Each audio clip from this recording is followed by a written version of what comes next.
I want you to protect your volunteers. I mean, you say, well, Jason, like protect them from what or from whom? I want you to protect volunteers from obstacles that are bound to pop up. I don't care what team, what ministry, what church, these obstacles are going to surface. And when you can try to get ahead of them, what it says is you care for your volunteers. Now, let's unpack this a little bit. What are some of these obstacles? Well, obstacle number one, themselves, right? And what do I mean by that? Well, they overcommit, they burn out. So give them permission to say no. Sometimes you know what we do with volunteers, especially the volunteers who like say yes. Hey, do you want to volunteer? Well, guess what? When we have an emergency need or when we have another need, what do? We go back to the same person, back to the same person, back to the same person. Why? We know they'll say yes, even if they should say no. So give them permission to say no. And sometimes that means not asking them. Sometimes that means asking them, but on the front end, instead of saying, hey, would you be willing, say, look, you're here a lot. You volunteer a lot. I want you to know, totally say no. I thought I would throw this out because this would be an opportunity that was right up your alley. But totally, I want you to say no if you can't do it. No biggie, right? So you give them the opportunity to say no. Another obstacle, critics. And by that, I mean, there are people that are going to have opinions on and about certain people and how they do that, right? And so you have to help volunteers overcome that. What does that look like? How do you coach them through that? How do you put your arm around them? How do you give them real-time feedback? How do you do it in a positive way, right? You give them feedback. Hey, keep doing that. You give them feedback. Hey, let's tweak this a little bit because it impacts people in the team and you talk through it. So you have to protect them from themselves, from critics, maybe even have to, and I hate to say this, protect them from other volunteers. I mean, I remember one time I actually had to remove a volunteer from a team after numerous chances, okay? But the volunteer kept dragging the team down weekend after weekend after weekend, and enough was enough. And so I had to protect that group of volunteers from that one volunteer by asking that volunteer to step off of the team.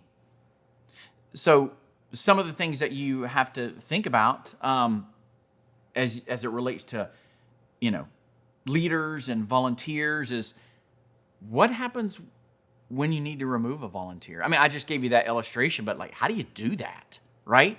And some of you watching this right now, maybe your supervisor discourages that. Well, you just got to figure it out. You got to suck it up, Buttercup. But that's not always the best approach. And then doing a quick fire is not always the best approach. So how do you let a volunteer go or fire a volunteer or reallocate a volunteer? So let me just give you some thoughts. One, choose if the behavior is worth approaching the situation.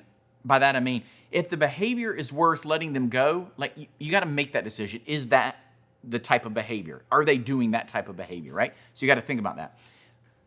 Have a conversation with them, listen to them, ask them questions, kind of understand their feeling and situation as much as you can. Demonstrate like how their behavior didn't match the ministry values or the team values. Maybe help them to understand like, hey, do you think that, the way you behaved or what you said, like, how does that align with our values on the team or our ministry values or our church values? Maybe give them a chance, if appropriate, to correct it, right? Give them a chance. If they don't change, you have a follow-up conversation and you either let them go from your team, talk about another ministry area. It could be just your ministry that does that to them. I don't know. It could be the team they're on. Sometimes people bounce back and, on another team or another ministry, and sometimes they don't. Sometimes their pattern is true, no matter the ministry. And then reevaluate. If they've reallocated, to another ministry, if whatever the decision made, like follow up, check up on that, see how it's going, that kind of thing. And remember, like when you have these obstacles, these things are going to happen. Or when you have volunteers, these things are going to happen. And the final obstacle is this: failure.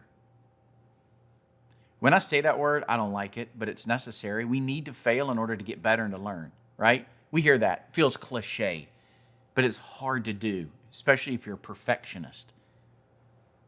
But our volunteers are going to try new things and they're going to demonstrate risks, and it's not going to work out.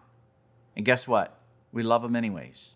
We talk through it. We tweak it. We overhaul it. We fix it. We celebrate.